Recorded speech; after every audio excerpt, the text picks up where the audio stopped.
going back to Coca-Cola would be the umbrella company, and then the DBA would be like Dasani water. Like the product Dasani is a brand in itself, but it's owned by Coca-Cola. So with that being the case, all of the legal matters may only be attached to Coca-Cola, and they just follow suit with everything up under Coca-Cola.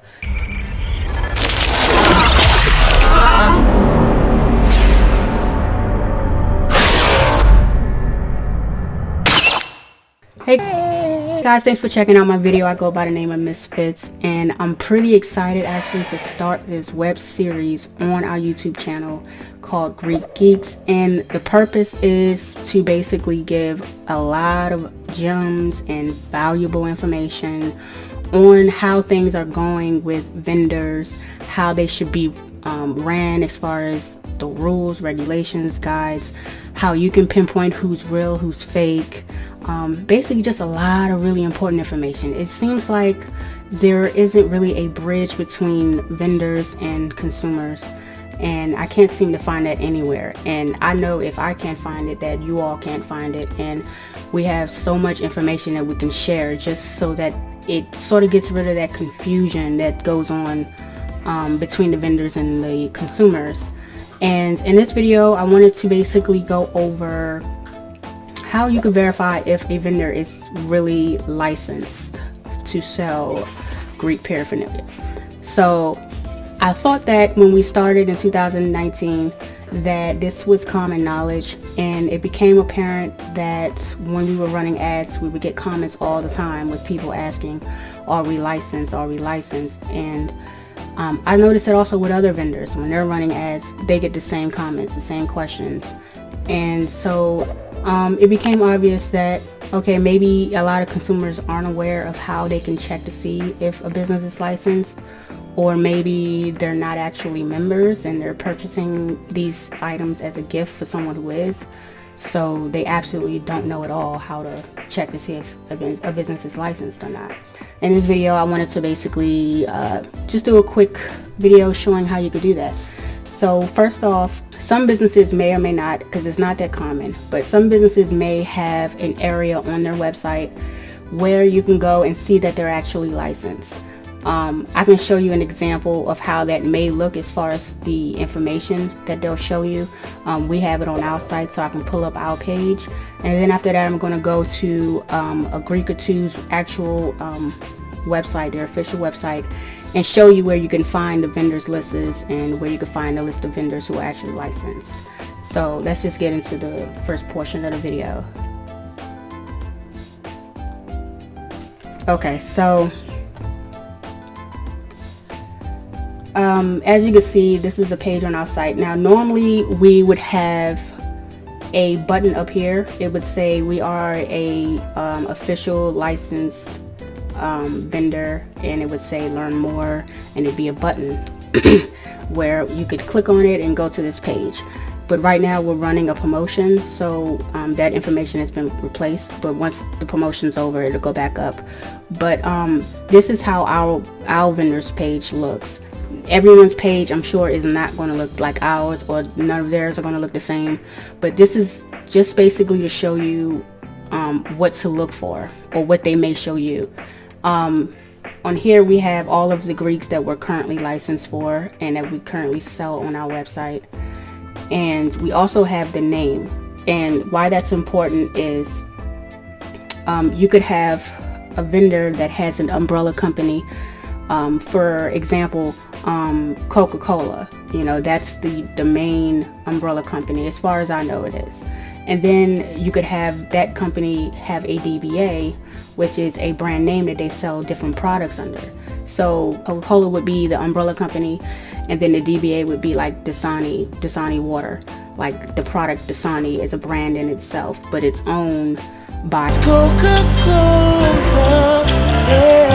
So with that being the case, all of the legal matters may only be attached to Coca-Cola, and they just follow suit with everything up under Coca-Cola. So why it's important to see what name it's under is some of these vendors may have an umbrella company with DBAs under it, or they can just have one company name and that's it.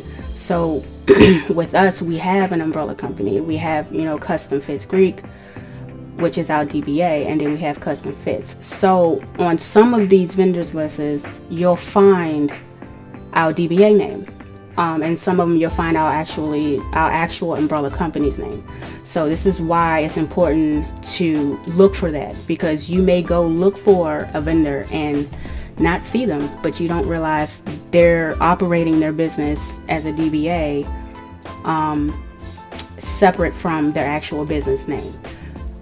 So that's one thing to look for. We have a button where you can actually click and it'll take you to the vendor's websites. For instance, just click on this one to Zeta Phi Beta.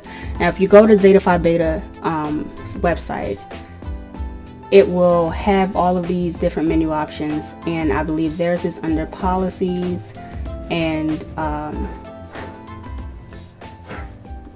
certified licensed vendors. So our link already takes you there, but that's how you find it if you go to the site.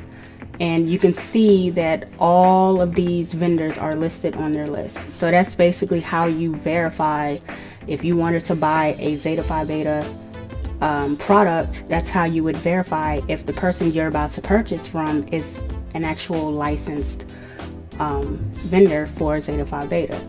And you could see this is alphabetical order. Some of the lists may or may not be. Every site is different. You could see we're actually here, so that verifies that, you know, from our site takes you here. You see this is the name we're under, and this is the name we have to look for. So so I can show you, this is actually a link to the site, but I can show you also, let me see, let's go to Delta. Now Delta's is a little harder, just a little harder to locate. It's not listed on the site as a web page like the Zeta or any of the other Greeks. So I'm gonna show you where you can go. So this already links directly to the page, but if you go straight to the home page and you go to resources, unauthorized vendors, intellectual property. You go to intellectual property, and there's the vendor certification, and there's a vendors list. And you scroll down, you see that this is a whole lot of information about licensing, but there's no list of the vendors.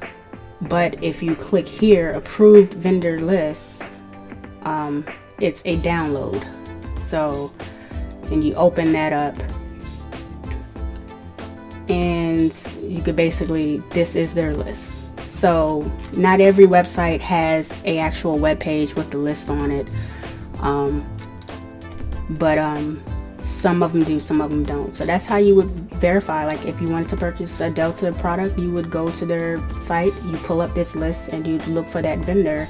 Or maybe you want to purchase a product and you don't know who to purchase from, and you go to a vendor's list and you find a vendor to purchase from. So that's basically how that's done. But I also want to show you all in reference to the differences in names. Okay, so I show you all that this is the name under Zeta. So let's go to IOTA. You'll see here that we're listed as Custom Fitz Greek.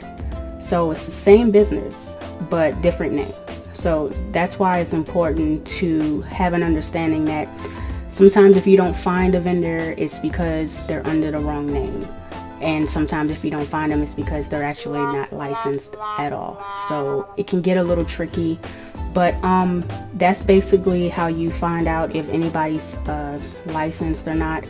You cannot rely on the vendors themselves to have this information on their site. Not all vendors are going to do that. We originally didn't have it, but it became apparent that a lot of people were asking this question continuously, so it's like maybe we should add something like that. So don't rely on the vendors having anything like this on their site. So every other way that I just showed you with going to the actual Greek sites themselves and pulling up their lists is how you would find, it's the legitimate way to find out if someone's licensed or not. So hopefully this video was helpful.